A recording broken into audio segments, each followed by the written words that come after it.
Evening, we gather along with Jews from around the world to celebrate God's creation of holy time, the Sabbath. The order of our worship compels us to separate from the ordinary and profane and focus upon something completely different, our relationship to our God and to our community. The prayers we recite and sing elevate signs of God's greatness and power in our lives. We desire that our communal efforts in prayer reach the Eternal One with purity of intent. And finally, we plead that our offerings be acceptable to the One, our Rock and our Redeemer. Though our goal is to separate from the weak,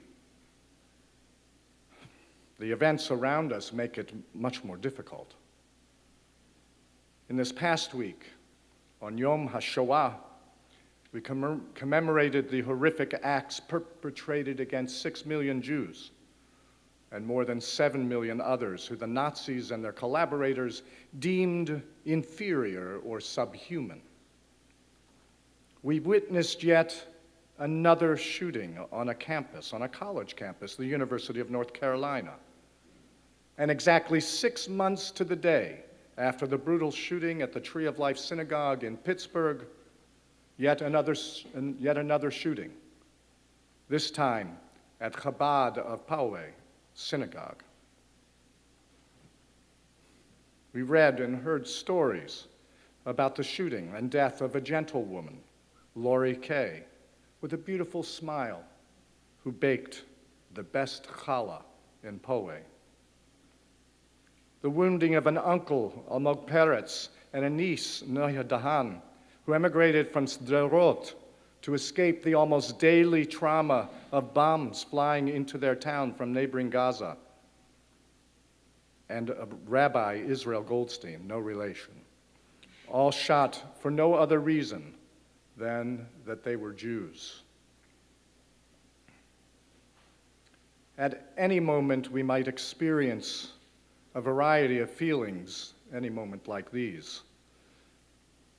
Feelings of emotion, sadness, anger, worry, fear, maybe even hate. We are reminded that the scourge of xenophobia, bigotry, and anti-Semitism holds sway over some hearts and minds.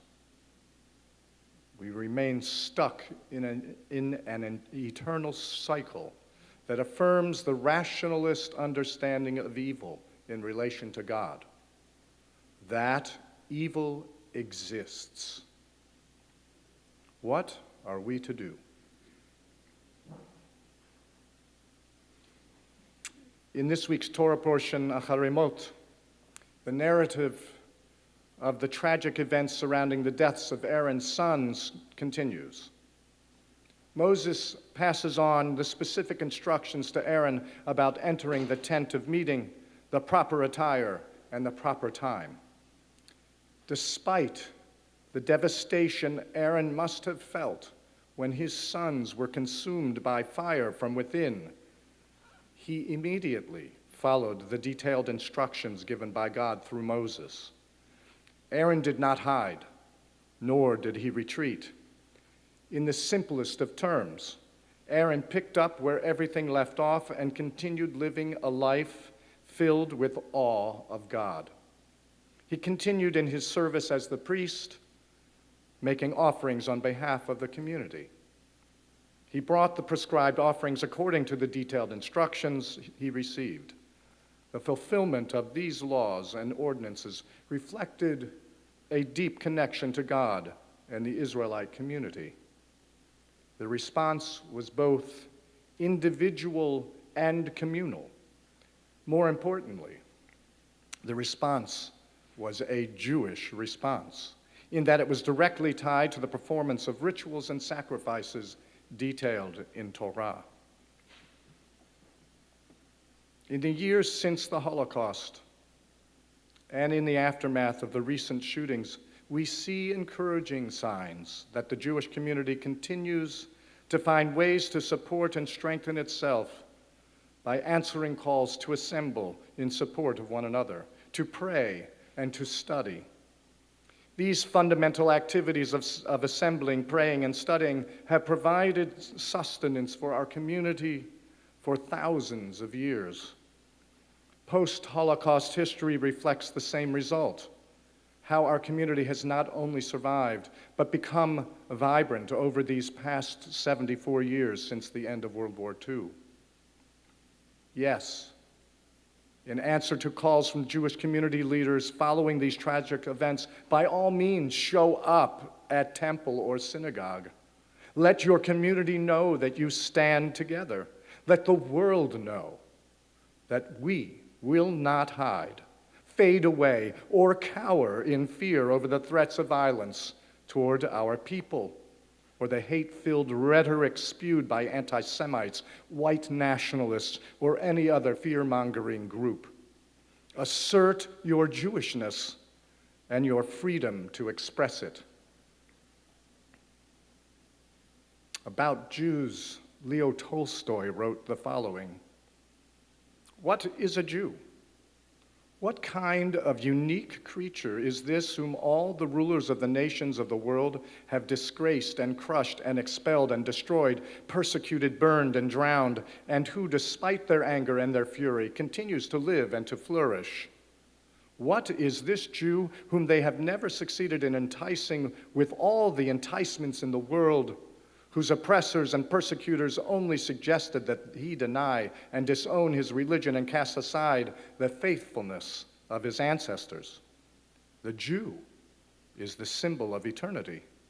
He is the one who for so long had guarded the prophetic message and transmitted it to all mankind. A people such as this can never disappear. The Jew is eternal. He is the embodiment of eternity." In this period between Passover and Shavuot, we study Pirkei Avot. In chapter 1, verse 14, Hillel says, "If I am not for myself, who will be for me? But if I am only for myself, who am I? If not now, when?" When we study Torah, build upon our Jewish practice, and assert our Jewish autonomy, we align with Aaron's actions in this week's Torah portion. We actively pursue our survival and continuity, which relates to the first half of the question Hillel poses. We act in our self-interest, living as Jews in a private and public way. Survival is not enough. For that matter, thriving is not enough either. In Exodus 23, verse 9, we read, "And a stranger you shall not oppress. And you have known the soul of the stranger, how he suffers under oppression, for you were strangers in the land of Egypt." We go beyond survival and thriving when we take to heart the laws relating to the stranger. We are obliged to know and understand the suffering others endure. We must empathize with them. We must not participate in acts of oppression or repression against them, engaging rather in acts of loving kindness and tzedakah outside of our community. Align with Hillel's call to action to go beyond oneself. They also serve to promote the interactions commanded in Torah. Perhaps it is time to go further still. While replete with examples of bad actors, our community has done a wonderful job over the centuries of living Torah and demonstrating through our actions ways of living. We have mostly found a balance between self-preservation and serving as good citizens in the broader community. Bigotry and ignorance will not magically disappear. We also cannot rely on anyone else to bring a measure of understanding of who we are and what we stand for to those who live in our surrounding communities. Paraphrasing something that Rabbi Lawrence Kushner once taught, we should approach each interaction with another as if it were initiated by and infused with the divine.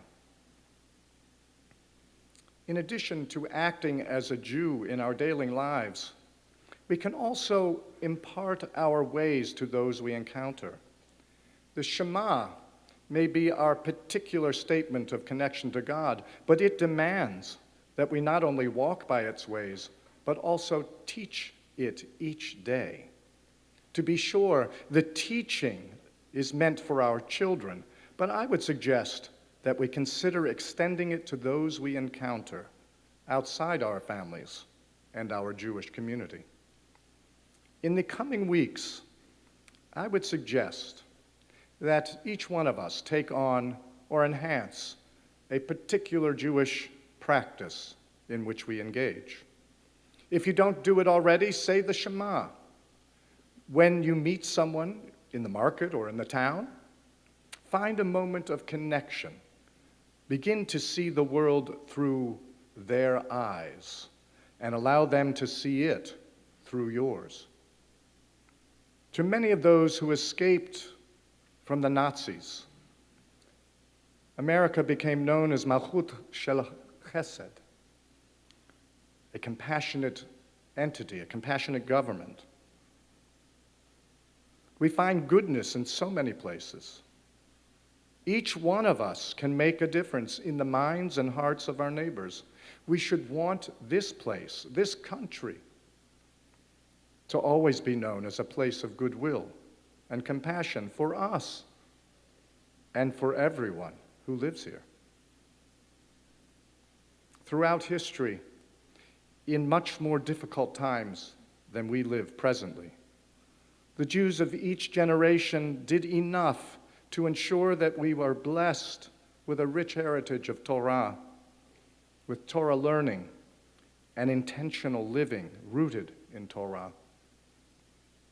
May we learn in order to do, and teach in order that we may continue to be able to serve, survive, thrive, and learn, and then teach again. May it be God's will.